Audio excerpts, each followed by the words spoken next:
Yeah, I'm smiling in a way because the question, I think, is not quite properly worded. The virgin birth was a miracle. It was an act of creation, of course. How God did that exactly, it doesn't matter. Don't worry about it. Relax. Believe it. It was an act of creation.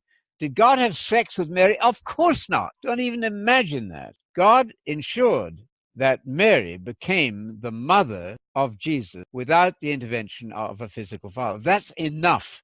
Leave that alone, I think, and get on with it. What else do you want to know? I don't really understand the question. It makes me slightly perturbed because I think it's such a beautiful story until some of the Muslims came along and said, well, God must have had sex with Mary. This is absurd. Did God have to take the physical sperm of Joseph? I don't even go there. Forget it. Get on with the story. Rejoice in the miracle. That's what Joseph did. He was puzzled by his wife being pregnant. And so then in a series of dreams, God revealed to him that it was by miracle. And that which is begotten in her, in Matthew 1:20, the word there is begotten, fathered, not just conceived. Yes, it was a conception, but it was the act of a father there. That which is begotten, Matthew 1:20, mistranslated as conceived there. Yes, she conceived, but it was the act of the father. How it happened biologically, I don't care. I don't know. Yeah, it's the story of all time, isn't it? How, as Paul calls him, the second or the last Adam comes to be. The question, sort of tricky question that was put forth out there, because why isn't it both? I mean, it's an act of creation through begetting, not in the exact same way that a male, begets a son. Exactly. Obviously not, because that's unfortunately what millions of Muslims have been taught.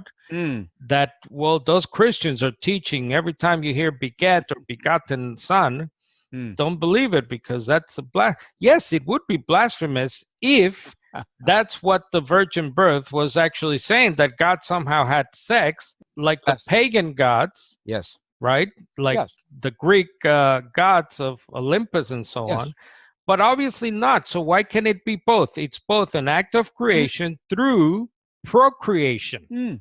We don't have to talk about cells, about DNA, about anything like that. It's simply a matter of also believing, as you have written many times, the angel Gabriel. Absolutely. When the angel spoke, you remember that John the Baptist's father, who actually failed to believe what the angel said, you remember the story? Yes, Zechariah, his father. And he was struck dumb for a year because of the unbelief. So my advice to anybody struggling with that, there's nothing to struggle about it. There is every need to believe what the text says, and the miracle is an act, as Carlos rightly said, it's a miracle of procreation, of begetting, an act of miracle, certainly, performed in the womb of Mary, a biological miracle, if you like. That's enough. No more needs to be said about that. And this is all important, because I see this as one of the tent poles that holds up the whole Christian faith. Absolutely. With the resurrection. Absolutely. So you can see why the devil has put so much doubt in even many Christians. Many of our people, by the way, have issues or different theory, or want to have theories. But simply, let's just believe the angel. Let's not delve into biology, into things that are not there, because these are the tent poles of our faith. In other words, if you remove the virgin birth or the resurrection from your Christian faith, you're in big trouble. Those two things are to be unquestionably held. Yeah.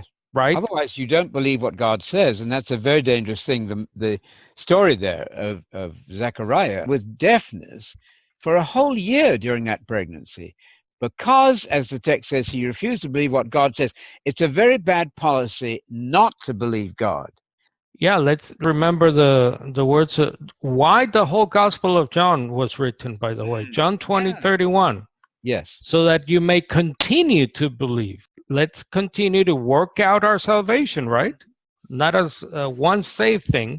No. So you may continue to believe that Jesus is who? The anointed one, yes. Yes. The Son of God, in reference to the point at hand. Yes. And by believing in him, you will have that life in the age to come, as you rightly say. So